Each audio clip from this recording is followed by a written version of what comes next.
MG. We're getting results in your neighborhood now at 6:30 p.m. We are going to begin tonight with a look outside, and Hey why now. not? This is downtown Orlando from our Light Orlando Delivering Hope camera. Look at that. It was another fall-like day here in Central Florida.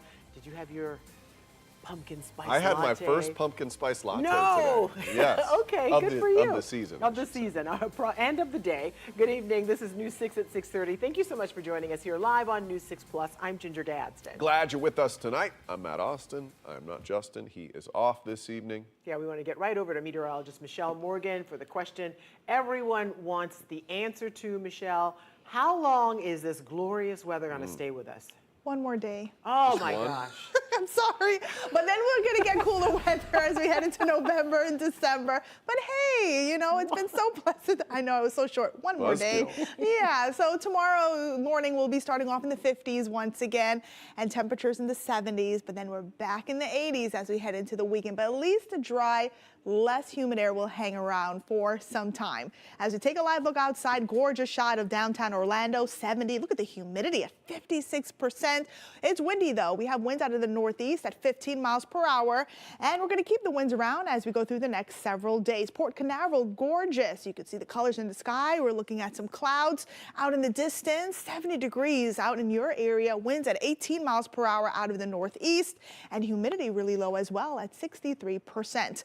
For the rest of Central Florida, Claremont and Leesburg at 69, 71 in Kissimmee, 72 in Melbourne, and we're at 64 degrees in Palm Coast. So as we head into Friday morning here, that's supposed to say Friday morning, we are looking at 50s again and lower to middle 60s along our coast. So you may need to bundle up some as we head into tomorrow morning, but then we're back in the 70s tomorrow afternoon. We'll talk about that weekend forecast and what to expect coming up in a bit. Thank you, Michelle. Tonight, an initiative to help people who lost their roof during Hurricane Milton has made it to Central Florida. It is called Operation Blue Roof. Crews come out and put industrial strength sheeting on damaged roofs to protect the home until repairs can be made. The initiative is free. News 6's Jarrell Baker was in Brevard County today speaking with a couple recovering from the storm. It's been a week since Hurricane Milton, but it'll take months for storm victims like Hank Taylor in Cocoa Beach to recover. And it was when I got to the door that the wall over the door started shaking back and forth. And about that time, I said, we got to get out of here. So that's when we bugged out for the bathroom. Taylor and his wife survived with no injuries, but their roof took a beating. You have something up there, but I don't think it's going to last. No, we've got to get some better grade tarping that'll last for a couple of months because the tile that we're going to be replacing, my roofer just told me it's going to probably take 2 to 3 months. Operation Blue Roof is now accepting applications for assistance in more than 20 counties, including Brevard. The program offers fiber-reinforced sheeting to protect damaged roofs for free to those who qualify until homeowners can make permanent repairs. We're going to hopefully get 200 roofs installed a day. However, the wide breadth of where the storm went, we may not realize that for a few days, but we have today 40 crews out working. I spoke with Colonel Brandon Bowman about the program via Zoom while he was installing tarps in Sarasota. What kind of makes someone eligible and who is not eligible? So if you have it has to be a primary residence. It can't be a secondary residence. A primary residence, you have some roof damage, less than 50% structural damage to your roof.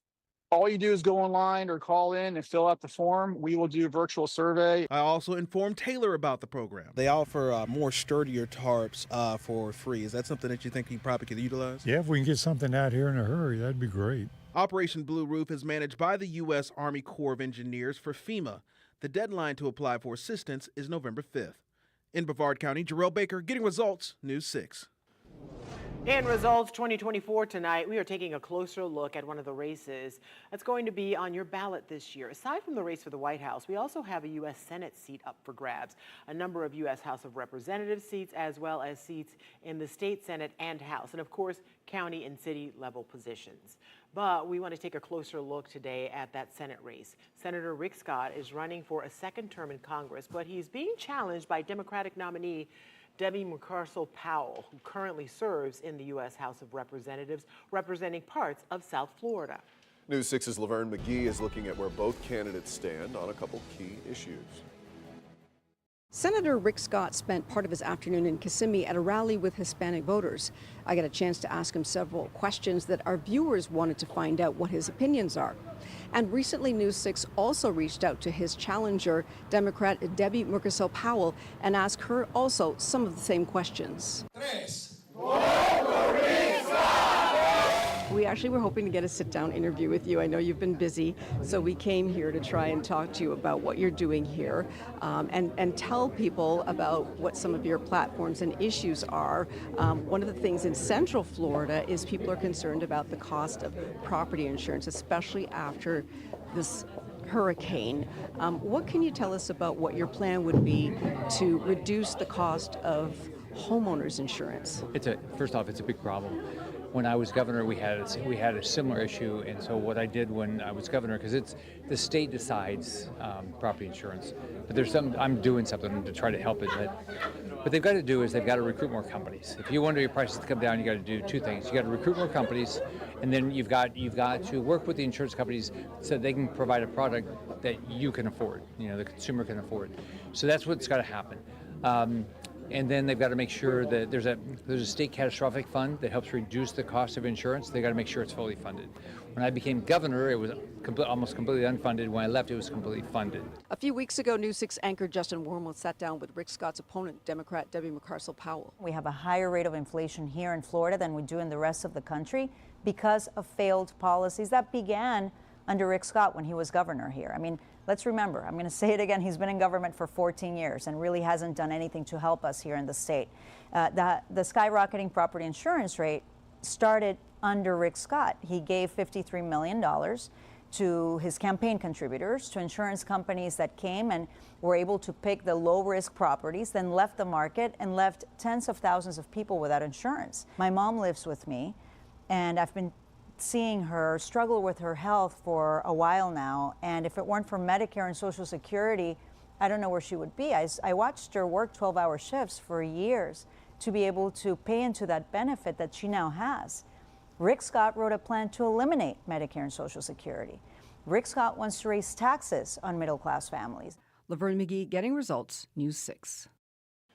A reminder now, early voting in most Central Florida counties begins October 21st. That is this coming Monday. It runs through Sunday, November 3rd, and then Election Day is, of course, Tuesday, November 5th.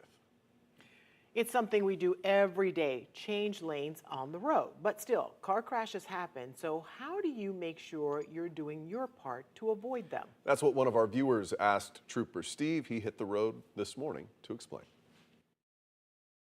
As the person changing lanes, you must be constantly aware. Constantly.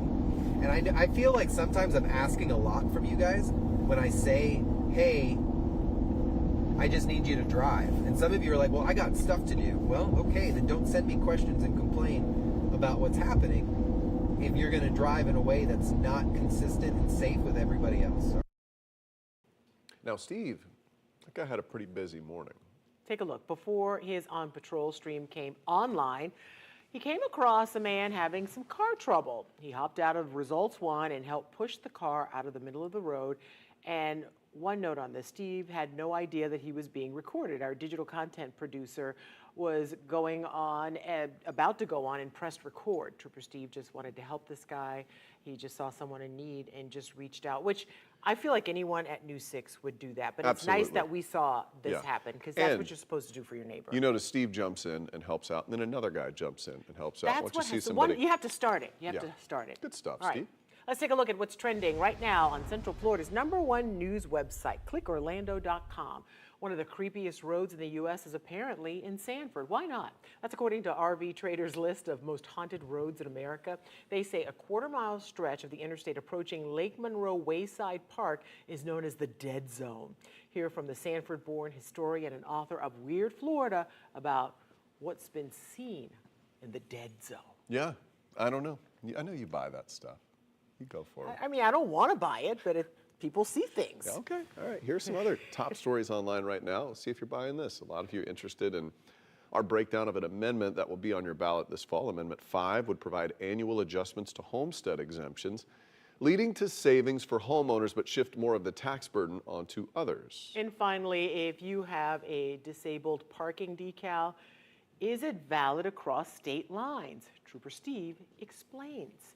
I don't think I know the answer to that. I feel like it should be valid anywhere you go because you don't just drive your car where you live, but I don't know. I have a family member with one, but I always thought it was just the state of Florida, but we'll have to click on that one and see. Well, days before early voting begins, Florida's top election leaders are all in one place speaking about security. Does it bother you when people deny elections? It does. Whenever you start talking about it here, you make us feel like we don't know what we're doing and that we're not doing a very good job, and that's so far from the truth. Their conversation with investigator Lewis Bolden and their message to election deniers. And it is nice out there. Michelle, you already told us how long it's going to last. The answer is not long enough. Yeah, not long enough, but hey, it's here. Let's enjoy. Look at your overnight temperatures back in the 50s and lower 60s, but we warm up as we head into the weekend. Of course, we'll talk about it coming up in a bit. All right, thank you. Plus, a historic theater asking for help to keep the doors open. A look at the damage at the Melbourne Civic Theater. And epic news for theme park fans. Universal's newest and biggest theme park officially has an opening date. How soon you could start buying tickets for your family. You're watching News 6 at 6, getting results live on News 6 Plus. We'll be right back. Brought to you by your local Toyota dealers. Toyota, let's go places.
Thursday evening traffic alert. Good weather means lots of construction, so prepare yourself along 417 from 528 down towards the Boggy Creek area. You'll see some lane closures, and you could see some shutdowns overnight tonight along 429 southbound approaching the Florida Turnpike. If it's not shut down, you will see lane closures, so make sure you're following the detours out there. I'm Trooper Steve with your News 6 Traffic Alert. Drive safely. I'll catch you in the morning. All right, let's take a live look now over Daytona Beach from our Daytona Toyota DeLand Kia camera. And why wouldn't we want to look at this all day long? This is just beautiful. Why aren't we there right now, guys? It even looks crisp out there. It does. It really does. You know, Michelle, last time we asked you how long this was going to last, you said 1 day. Abruptly. I know, because I'm mad about it too. Say 24 hours, because the 24 sounds longer. Because I'm stretching it. I understand. So okay. go with 24 hours. 24 hours. Yeah. Oh, that sounds so much better than a day. It does. It does. And then it just goes back to the 80s, right? We won't be. Well, there you go, Matt. So yeah, we go back to the. No, it's not going to be terrible. No, it's not.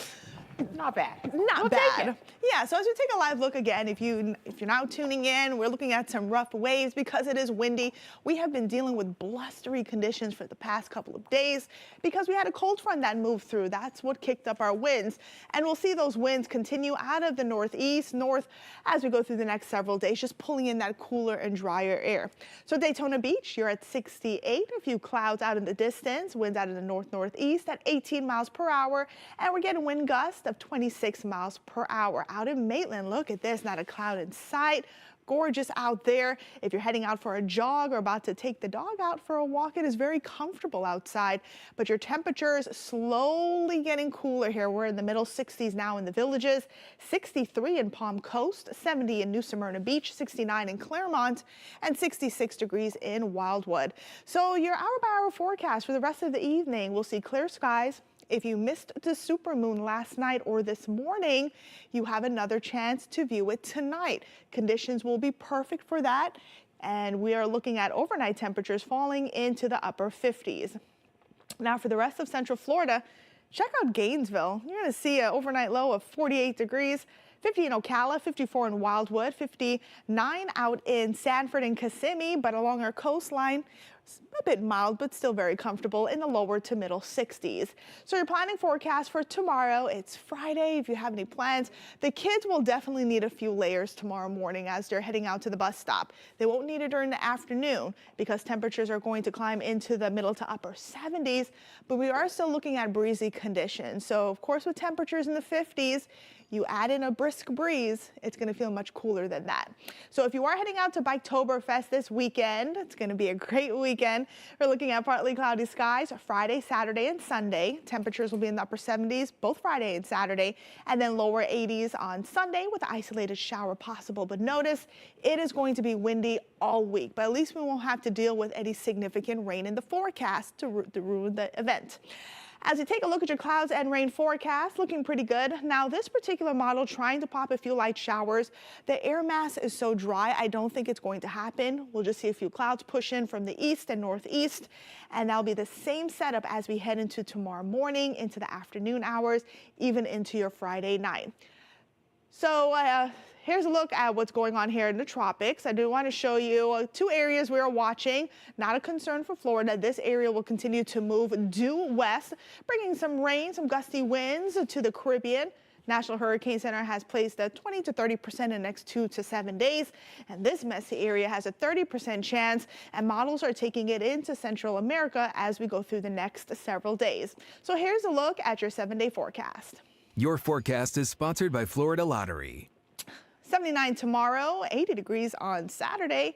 If you have any outdoor plans, the weekend is looking fantastic. 83 on Sunday, and we're warming up just a touch as we head into the upcoming work week. But notice, no significant rain in sight. All right, Michelle, thank you. Well, a week after Hurricane Milton blew through Florida, Brevard County's longest-running arts organization is asking for help. This is a look at the damage at the Melbourne Civic Theater, and it's really devastating. Now they need some help. News 6's James Sparvero got a look at the damage and tells us what they need to fix. All right, so welcome inside the Melbourne Civic Theater. Tori Smith here helps run the oldest theater in Brevard County. Tori, many seasons dating back to 1952, pretty incredible run. 1952, many different names, incarnations, locations. And you've probably, unfortunately, never seen anything quite like this. I'm going to show everybody the roof. A pipe broke in the roof during the storm. We regrettably lost wonderful pieces of furniture that have been on stage for many shows and have great memories for me. This really took us out. So remarkably, it's not all bad news here at the theater. I'm actually on the set right now with Max Thornton, who's hoping to get a show back up and running this Saturday, Max. That's pretty incredible considering the storm was just a week ago. That is amazing. We were very fortunate that very minimal water got into the auditorium. Nothing on the set was damaged. The long pole in the tent for getting back up is getting our lighting control system back up, and that is scheduled for tonight or tomorrow. And of course, in addition to buying tickets and coming and seeing the show, you're asking for donations. Yes, we are. The lighting system is going to cost us thousands of dollars, plus the revenue we lost. We've lost 4 shows now, and we can't recover all of that. So they're keeping a tight schedule around here, everybody, for your entertainment. So Max, we're going to wish you the best of luck. All right, well, thank you. We're going to let everybody know on our website, clickorlando.com, that you can donate there. And we're also going to give you information about a volunteer cleanup that's happening Saturday before the show. All those details again on our website, clickorlando.com. In Melbourne, Brevard County, I'm James Sparvero, Getting Results News 6. Well, with less than 3 weeks until Election Day, we want to answer any questions you might have about what's on the ballot. News 6 investigator Lewis Bolden sat down with the people who run our local elections. This was a candid conversation that we're going to show you a portion of. We sat down with the supervisors of elections for 5 Central Florida counties. Alan Hayes from Lake County has held his post for 8 years. In Osceola County, Mary Jane Arrington has been there 16 years. In Seminole, Chris Anderson has been on the job 5 years. Lisa Lewis has been in the Volusia office for 18 years, 8 as the supervisor. And finally, in Orange County, Glenn Gilzine was appointed by the governor and has been on the job for 7 months. They all shared their hopes and concerns about the upcoming election. There are still election deniers out there. Absolutely. How do you convince people that the election in your county and our state is secure? We have always had ours in one big room. We duplicate ballots, we open the ballots, we process the ballots, we're tabulating the ballots. The canvassing board is in one room. The public, when they come, are 5 feet from our tables. I mean, it has always been out in the open. We were the first in the state and also arguably across the country to implement a live stream feature. And what that did, I believe, provided additional trust for our community to realize the election system. You can have faith that the election system in Orange County, because of our extra layer of transparency, that you can trust the process. And again, give credit where credit is due. Bill Carroll's left the office with a great team, and I'm just ecstatic that I'm able to continue that forward for this upcoming election. In 2019, I think probably one of the most transparent projects ever been put together was the Elections Academy. We established that. We invited people in for 8 weeks. These are voters from across the county, all different types of party affiliations, and we taught them everything there is from how your application is processed all the way to serving as a supervisor of elections. And that is where we built ambassadors. These folks went out into the community, they came back, and there's still some that are serving as election workers till this day. Supervisor Arrington, same question. Which is, how do we deal with election deniers? Yeah. I think it's hard. We all have lots of checks and balances to make sure that everything is above board, accurate, and fair. And so I encourage them to come be an election worker, just one election. And the information that they're going to garner far outweighs any other experience. We welcome an opportunity to help them understand the process. And for the last 6 years, we've had invitations for tours on Tuesdays and Thursdays in our office. And you sign up on the website. We also have on that website a complete tour of the entire office. Supervisor Lewis, does it bother you when people deny elections? It does. Whenever you start talking about it here, you make us feel like we don't know what we're doing and that we're not doing a very good job, and that's so far from the truth. Because you have all the election workers, you have employees in your office, you have temporary staff that come in that truly care about this whole process and want to do the right job and the right thing. And when I tell you this, and I tell people when I speak, I'm not saying this in a bad way, but we truly do not care what you are registered as, who you vote for. That's your business. We don't care. And to see the full conversation, you can go to clickorlando.com/results2024. Getting results, I'm Lewis Bolden, News 6. Some very important dates involved with that, and we officially have an opening date for something that's pretty big as well. Yeah, we'll tell you when the portals at Universal's 4th theme park will open and how soon you can start buying those tickets.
It's official, we finally have an opening date. Yay! Universal's fourth theme park, Epic Universe, will open May 22nd, 2025. But that's not all Universal announced today. We also learned tickets and packages go on sale next Tuesday. When Epic Universe opens, it will be the largest Universal park in the country. It will have more than 50 attractions throughout 5 different themed lands, all connected by portals. We're getting Celestial Park, Super Nintendo World, Isle of Berk, Dark Universe, and the Ministry of Magic. Price points, though, have not been announced just yet. We want to know, when do you plan to go? Because we've seen some comments saying they want to wait until the new wears off. So we created a poll. You can choose from opening day, I'll wait, ASAP, no idea, or never. Not a lot of ASAPers out there. 0%. But opening day is Yes, ASAP, exactly. sort of. So a It's lot of kind of people the want to same go opening day. I want them to work the kinks out on those rides. I would like to avoid all of those lines. What if you could go and get a sneak preview and then not have to wait in line? Sneak preview, that's a different story. Thanks for watching News 6 at 6:30. Stream News 6 online anytime on our News 6 Plus Smart TV app.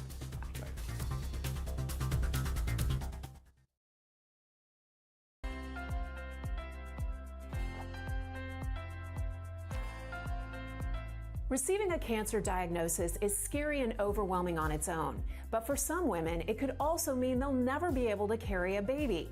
The experts here at Orlando Health, though, are helping to change that, and joining us now to discuss fertility-sparing treatments is Dr. Lisa Rubensack from the Orlando Health Cancer Institute. Thanks so much for joining us, Dr. Rubensack. Of course, my pleasure. Why is cancer treatment such an issue with women's fertility? So a lot of times when you typically think about a cancer diagnosis, it's in the older women, so the population above 40. But we do have those patients that are under 40 that will be impacted by the stuff that we do. So that's chemotherapy or radiation, all can have an impact on ovarian function and ability to carry a child in the future. And how do you decide what's best for them? So it's really dependent first on their cancer, what stage their cancer is, and then also what my treatment plan is going to be. So the first thing that obviously we need to ask is, do you want children, and what is that like? What is your family gonna look like, and is that something that you still want to keep as an option?